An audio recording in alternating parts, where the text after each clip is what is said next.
Join me today as we do a post-mortem analysis on the Acolyte.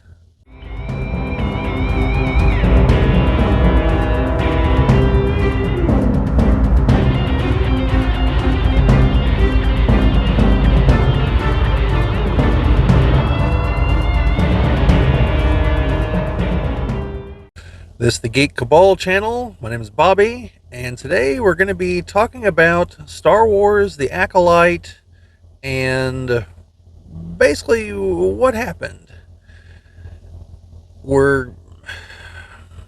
So I initially was going to, as I mentioned in I think the review for the last episode, which I'll link to the reviews for the episodes if you want to go back and watch those, that I wanted to do a final analysis, kind of think back, where did things go wrong? Was there anything that was done right?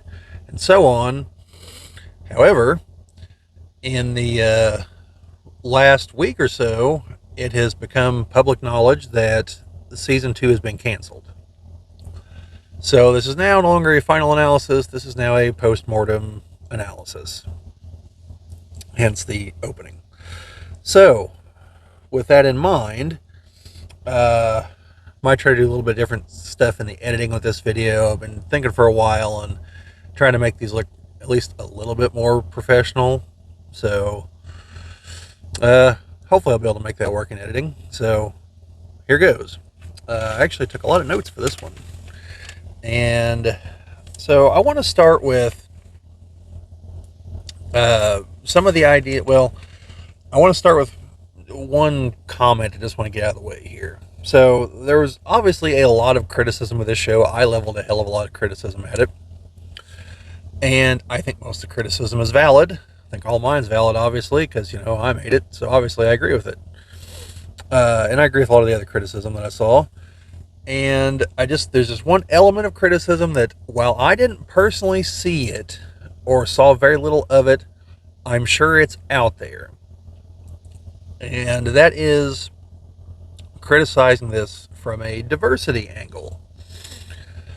And to be clear, most of the people that I see that ever even talk about this, and Jim and I even talk about this in other things, we're consciously trying to dial it back because we're trying not to be as negative about things. But which will probably actually hurt our viewership and subscriber base if the rest of YouTube's anything to go by. But life's too short to be negative about everything. And I'm saying that as someone that's about to be kind of negative about this show. But that's why I want to get a few things out of the way first. So, a lot of the people that I see talk about diversity and the negative. Whenever they do, I think most of them, genuinely, they're not trying to say, oh man, what are all these women and or non-white people and or non-straight people doing in these movies, shows, whatever. I think what they're trying to say is, it is very obvious, due to their own words of the people producing these ventures, that is their focus. And if their focus is on that, it's not on telling a good story, and that shows in the final product. It's not a matter of diversity being a bad thing. Diversity is a fine thing. I, think things should be diverse. We live in a diverse world where it makes sense. If you make a story set in the court of Henry VIII, like approximately 150% of the people in it should probably be white, because that's the way England was at that point in time. Just like if you make a movie set, in ancient Egypt, most of the people should appear, probably Greek, essentially, Mediterranean look.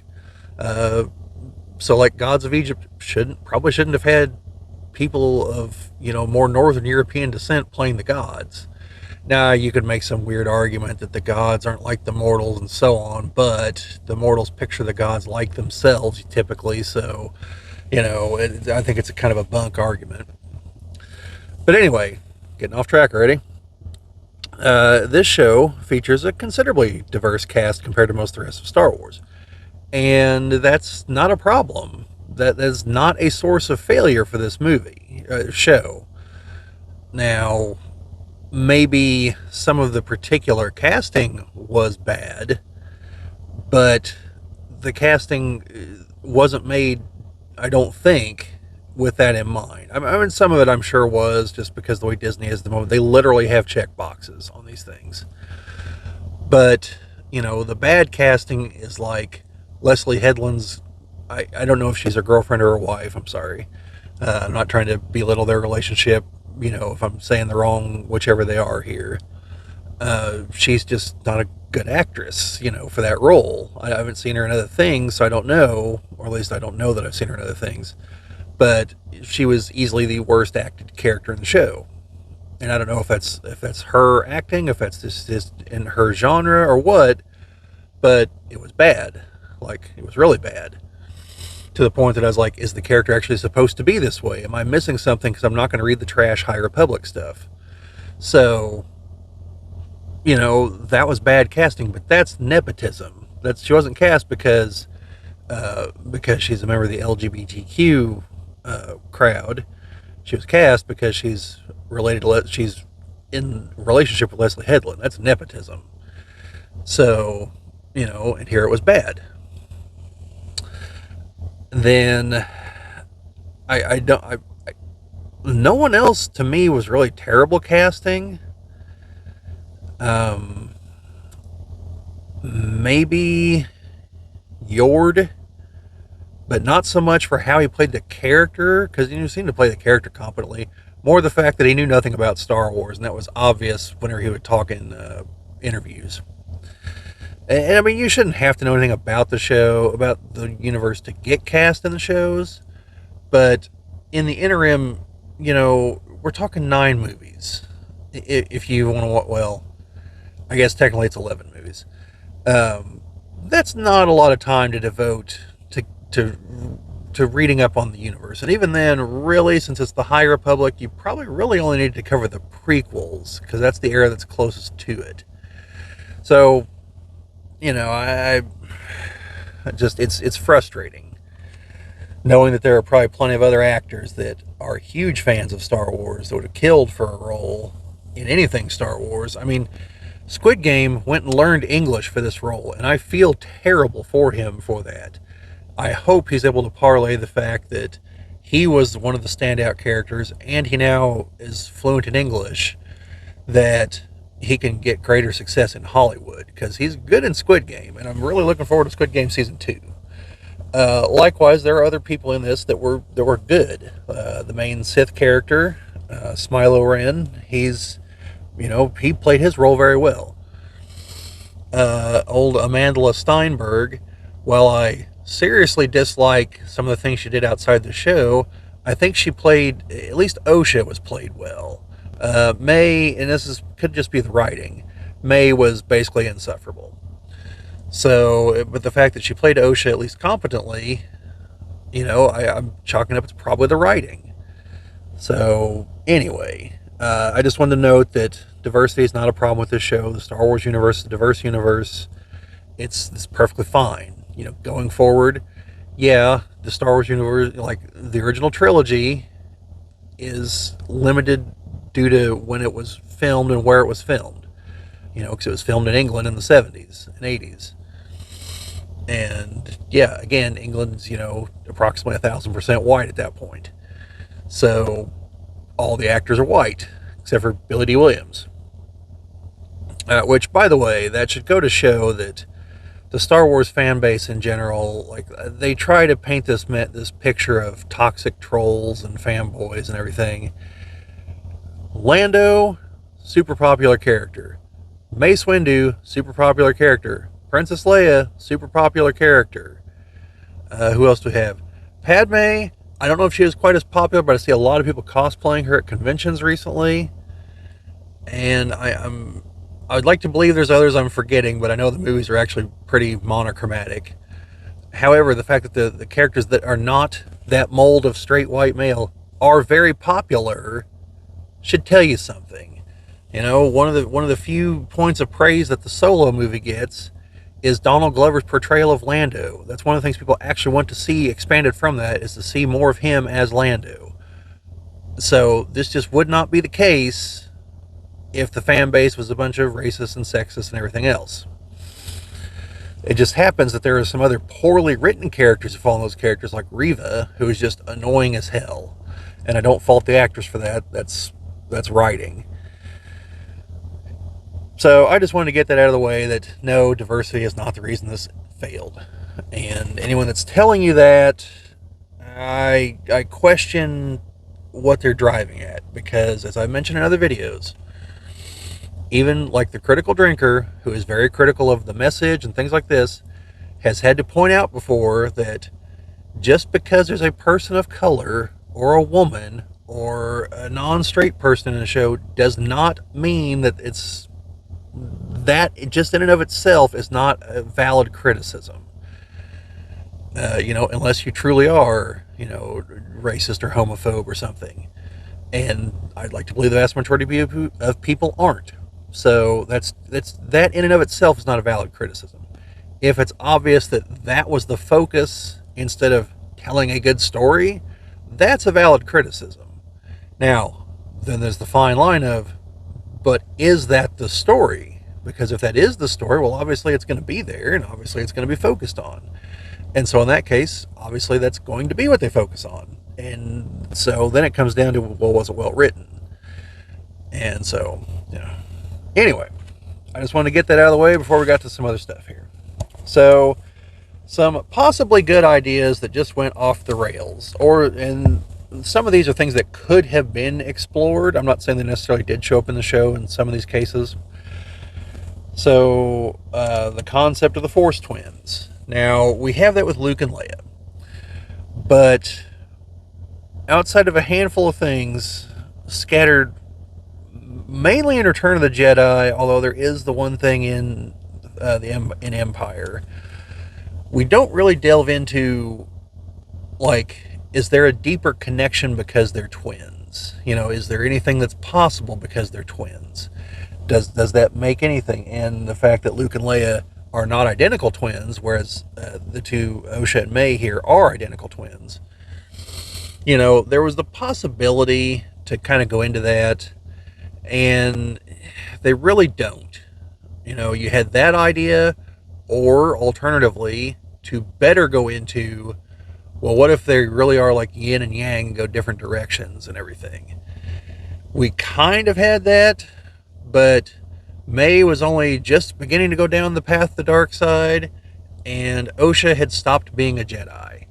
So it was more like, what if one of them was kind of half-assing it as a Sith and the other one was a mechanic? Like, I mean, I'm sure someone somewhere can do something interesting with that. Not these people. This was not interesting. So, the idea of a Jedi conspiracy, as in some of the lower level Jedi trying to hide things.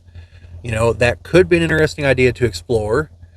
Does it end up driving any of them to the dark side? How exactly does one hide something like that among a group of telepaths and empaths? Like there's a kernel of an interesting idea there, depending on where you go with it. But you have to bear in mind, like, the rules of the Star Wars universe, and that good and evil are like actual forces, like gravity. And so moral relativism is only going to get you so far. And that's a big failing throughout this show and some of the newer Star Wars stuff in general, is that they're trying to make it seem like there's a moral relativism to things, and there's not. Not in Star Wars. In Star Wars, there is good and there is evil. They are like forces of the universe. They're like, in their universe has 6 fundamental forces instead of our 4. So, yeah, that's something that just like, while the concepts are interesting, and hey, moral relativism is how the real world works, and it can make for interesting stories, that just don't make good Star Wars stories because it flies in the face of the universe as established. So, yeah, I mean, you could do something with that. I don't know what, but you could, I think. Then, just the idea of what exactly are the Jedi doing before the prequels? Because from the moment the prequels start, they more or less go into, we have to fight the Sith.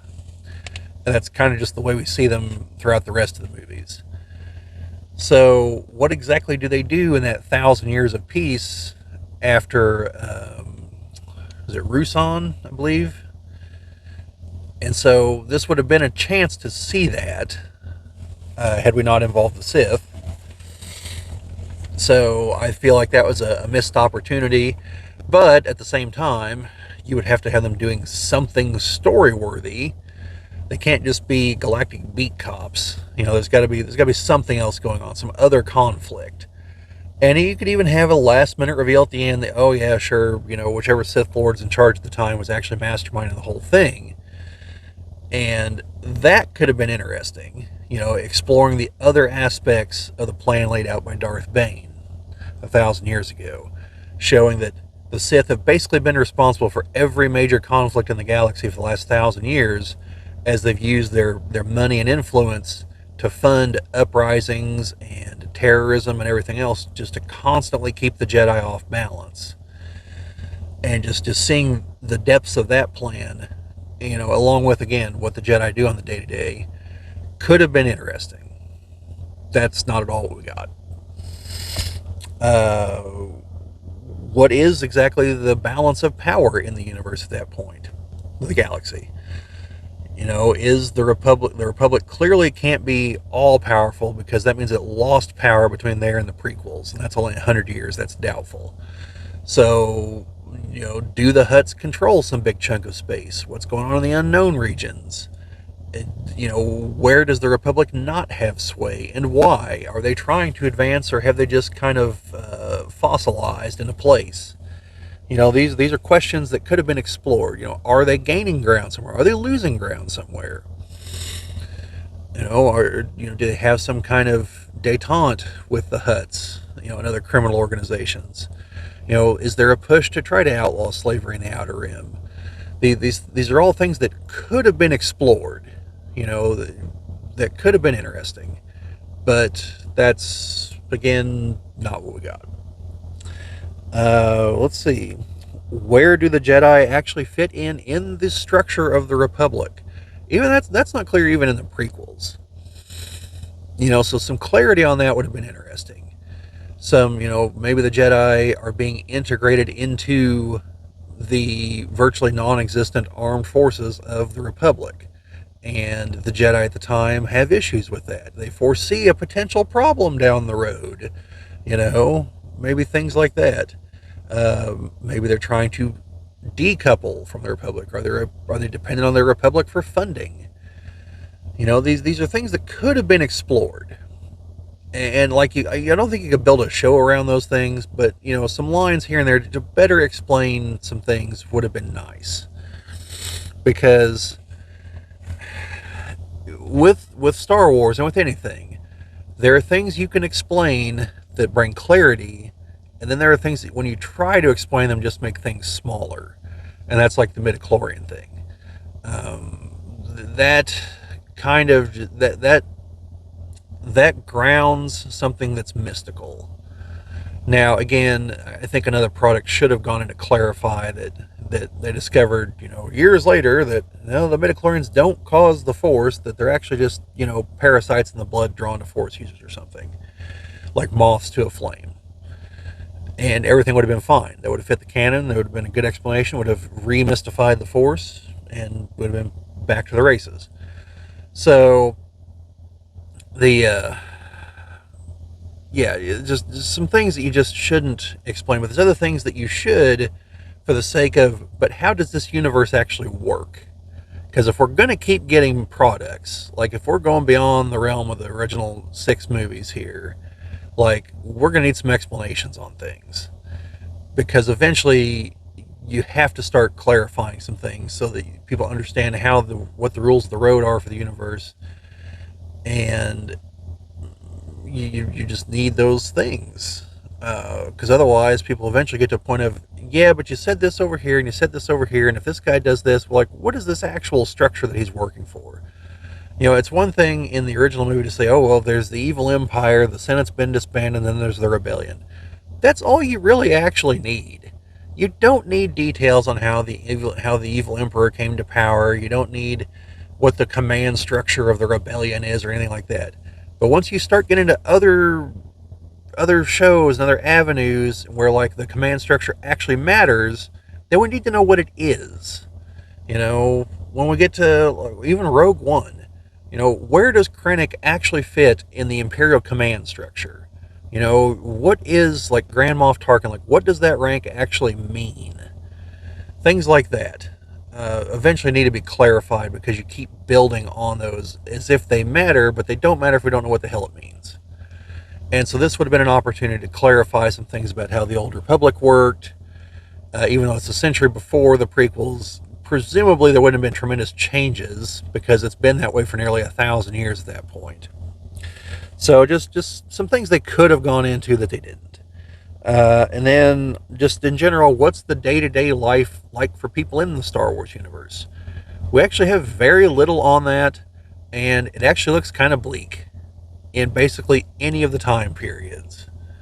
So, like, is there a substantial difference at this point in time compared to the prequels, compared to Andor, compared to Luke living on the moisture farm? You know, what is the day-to-day life like for people? And that could have been explored in some way, depending on how the story was structured with the Acolyte, because it's set in a different time period, so we have the chance to finally show how things have changed over time in Star Wars, which is something we don't really get a chance to see a whole lot of in the movies, because collectively they take place over the course of, what is it, about 30, 40 years? So, and we don't see a lot of, like, in the end point, we don't see a whole lot in the Disney trilogy of things beyond the Rebels and the Empire, you know. So, yeah, just some things that they could have done that they chose not to. Some things they could have done better. Some ideas that weren't terrible. So, now on to why did it fail? And, I mean, other people have covered these reasons, but we're going to go through them. The number one being just bad writing. You have characters that seem to shift their goals, like the sands in the Sahara. You have people doing questionable things for no purpose multiple times. You have unclear structures that people are working within, namely the Jedi. Like whenever Yord and the other apprentice show up to arrest Osha, like, are they police? You know, what are they? What are the Jedi allowed and not allowed to actually do? But then that gets compounded by the stupid decision of, but then they don't personally take her where they're going. They just put her on a prison ship. So they're just ships trolling about, like, just waiting for people to dump prisoners into them to take them somewhere. You know, that's nonsensical. And the fact that prison ship had no guards or anything else was also nonsensical. I mean, just that whole sequence is just nonsense. And similar to Ahsoka, it begins to make you realize, like, there's a reason why the Empire was able to take over. Like, these were not serious people who clearly had all kinds of flaws in how they were governing and commanding. And so, yeah, I mean, Palpatine probably didn't have to be a space wizard to take over these people. So that it's bad writing. There's a lot of bad writing in the show, and it's also predictable in that the moment we knew they were twins and the moment we saw certain things, we're like, well, clearly this isn't how things went based on everyone's talking. So it's probably going to end up being this, and then it ended up being exactly that, you know, but it was treated as if it's some big reveal, and it's like, well, you know, if the audience knows the big reveal several episodes before it happens, you did a very poor job. You're just leaning into tropes. You're not writing anything great. And Owen and I kind of talked a little bit about predictability in Star Wars, and they're kind of trapped here in that they can't go too far off the reservation, but at the same time, they can't just remake things. And while this wasn't a remake, it leaned heavily into well-tread tropes. It just wasn't good. The out of sequence storytelling did not help anything at all.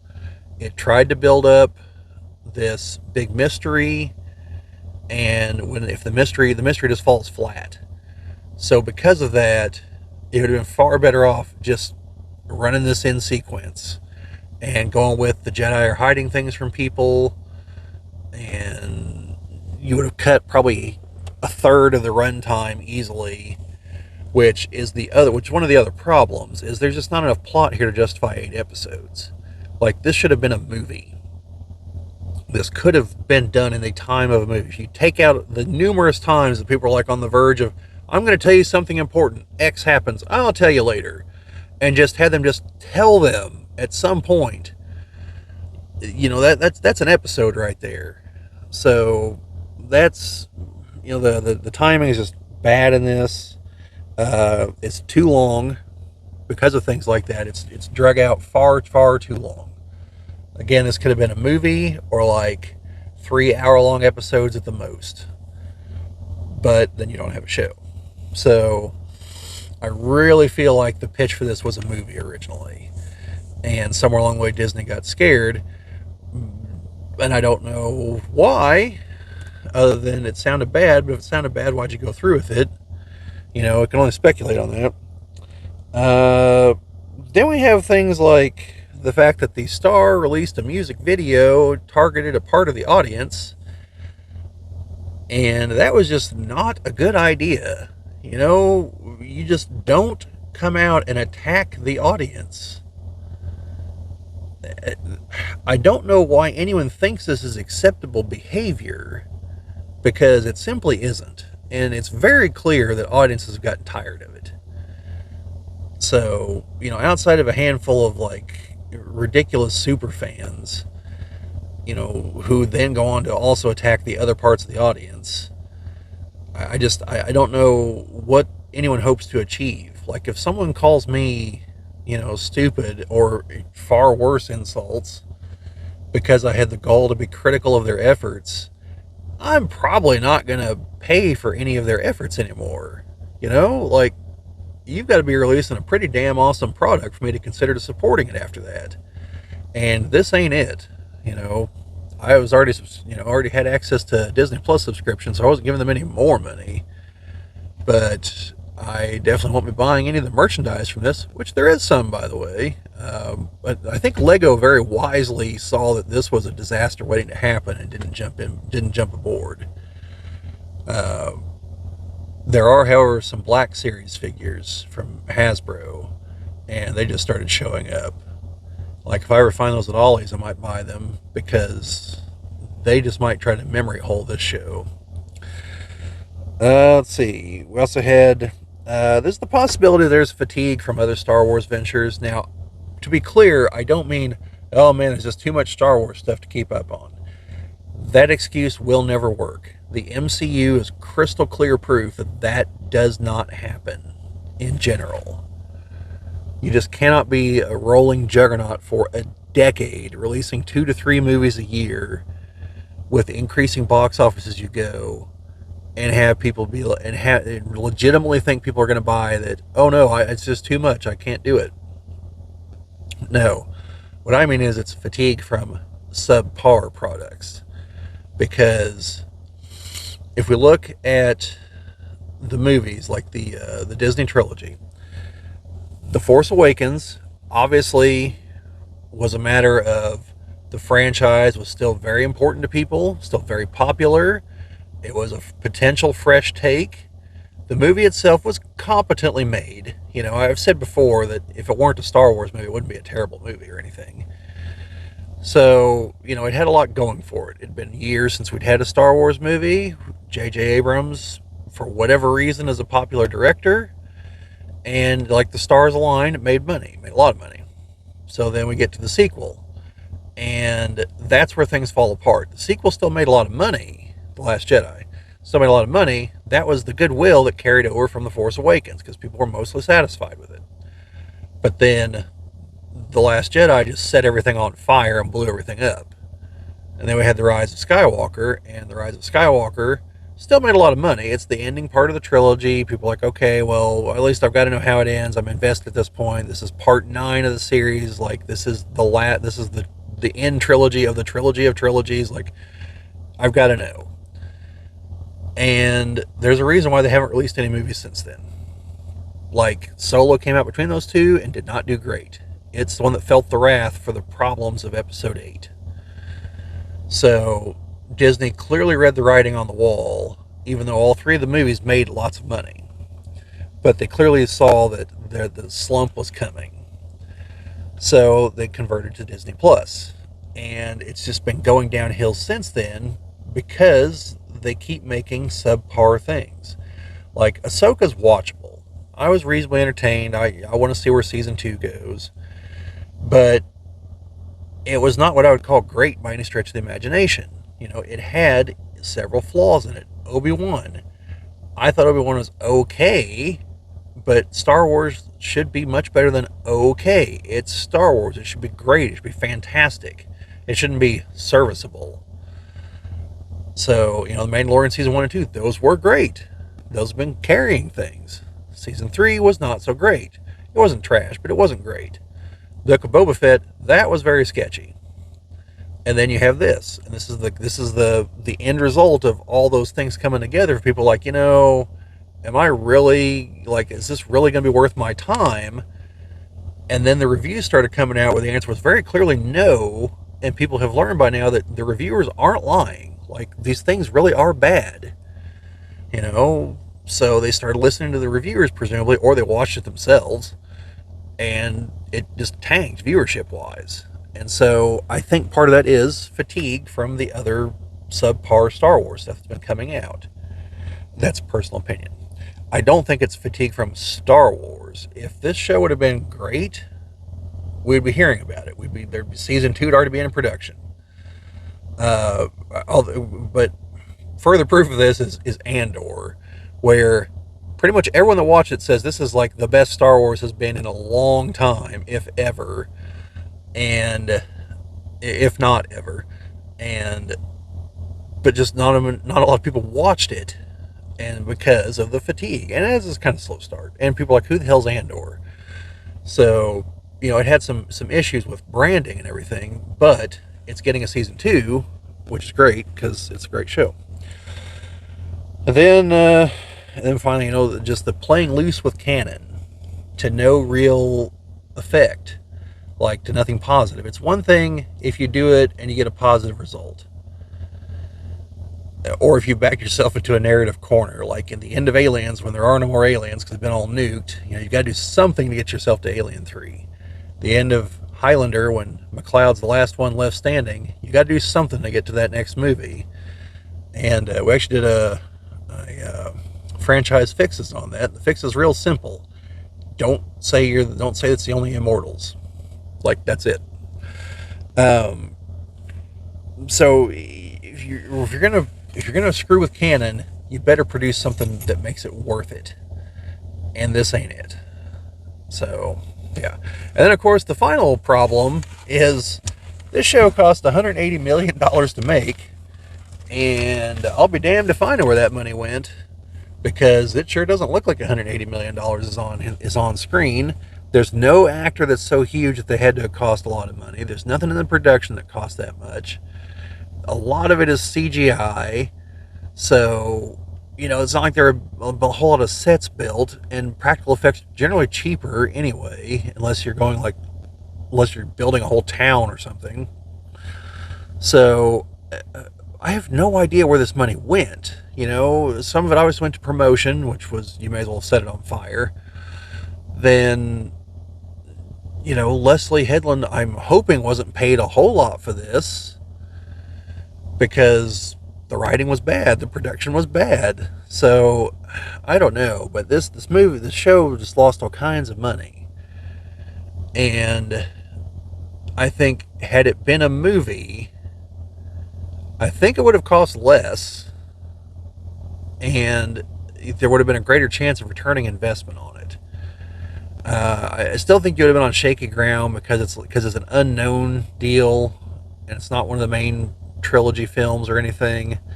So I think the only way another movie is going to work that goes backwards is going to be Knights of the Old Republic. And that's if Disney does a lot of other things to get people back in their good graces so they think they won't screw it up. Because a lot of people really like that game and that setting. So, anyway, that's what I've got to say on the whole thing. I think ultimately it came down to there were a handful of kernels of good ideas that were never explored or poorly explored. It just cost entirely too much. The writing is atrocious, and we may be seeing that Star Wars just generally doesn't work as a TV show. It worked just fine as an animated show, lower cost, and you could produce more episodes. But as a TV show, and the problem is they're not really making TV shows. They're making movies that are split up into parts, too many parts in general. Like the Obi-Wan series. That could have just been a movie. Remove Reva entirely, and just, rework the series, just rework the movie so it's either about Obi-Wan trying to avoid the confrontation with Vader, or it focuses on the confrontation with Vader. Because those parts were great. Like Hayden back as Vader. I liked Obi-Wan and Vader, verbally having it out after what happened in Revenge of the Sith.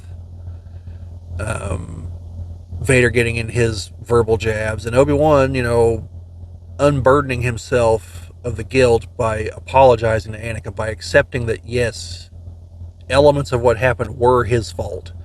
There's a good story there. But then you start mashing in the other crap, and, you start to lose focus on what you should be focusing on. Here, focus on the twin aspect, or the conspiracy, or the Sith doing things in the background. Pick one of those, run with that, make the movie based on that. And if it works, make another movie. And if it doesn't, well, okay, things happen.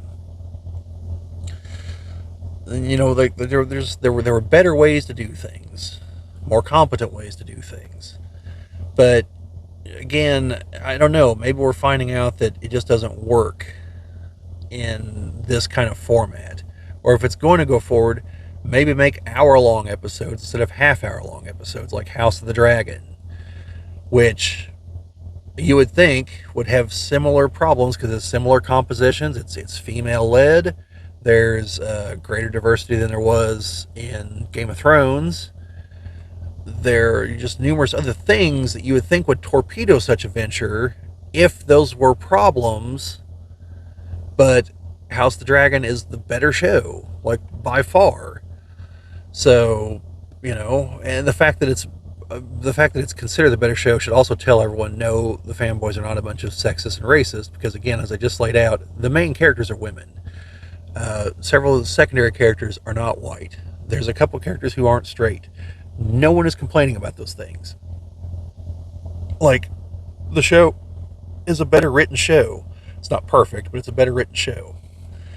And it comes close to washing out the taste of the final few episodes of Game of Thrones. So it's just, there are better ways to do things. This is obvious if you look at other shows, if you look at other Star Wars ventures. But yeah, maybe make them hour-long episodes. Maybe just make them movies. And try to use the techniques you've been using in the shows to bring the budgets down. Make a feature-length movie that way, and then release it. So you could release a lower-budgeted Star Wars movie that still looks good. And just know the parts you can't skimp on. The space battles, things like that, as far as the effects. And then where you can, use the technology they used for the backgrounds and everything, and bring that to the big screen. Stop taking these ideas, cutting them up into half-hour segments and having to plug them full of extra crap to stretch them out, and just condense it down into a movie, and just make one-off movies. You know, Obi-Wan doesn't have to lead to a series of movies. It can just be the one movie. And, you know, it could still be. Because people like Ewan McGregor as Obi-Wan, and people clearly like Hayden Christensen as Anakin and Vader. Yeah, just, you know, do that. Anyway, that's probably about all I got. So I'm at the 40-minute mark here, so at least on the recording. So anyway, folks, that's my take on where everything went wrong, maybe what to do to improve things. Obviously, there's not going to be a season 2, although there's currently a campaign to try to get a season 2, so maybe there will be. For those of you who have somehow stuck around all this time, I should have put this at the front, I'm sorry. If you are actually a fan of the show, I want to be clear. I do feel bad for you that your show got canceled, because I know what it's like to like a show, then have it get canceled, and, you know, to have it have low viewership and everything. And I want to be clear that the preceding hasn't been me trying to crap on people that were actually fans of this show. And so I do feel bad for you. I feel bad for the IP, because I think in better hands, maybe season 2 could have been made into something more watchable. I doubt it, but maybe. So, you know, this is something of a loss. I'm going to lose viewers because I can't, because I won't have anything popular to trash, because I don't think it would have actually improved. But anyway, you know, it is what it is. So here we are at the end. Let me know what you guys think. Did you watch the show? Did you watch my reviews? Which did you find more entertaining? Did you watch someone else like the Drinkers reviews, which were probably definitely more entertaining? Were you looking forward to season 2? Are you glad season 2's been canceled? Are you sad season 2's been canceled? Were you actually a fan of the show? And if so, please tell me about it, like what you saw in it. Because I'm always open to having my mind changed on these things. But other than that, you know, like, share, subscribe. Comments and sharing is probably the best way you can help us grow as a channel. I should really put these things up front. But I don't want to, because I don't want people to, you know, it turns people off. And I'd rather them watch the video and not get to this point than be turned off 5 minutes into it, you know, but make it most of the way instead. Anyway, I'm rambling now. So other than that, you know, just, yeah, that's all I got. So just remember, the Force will be with you always.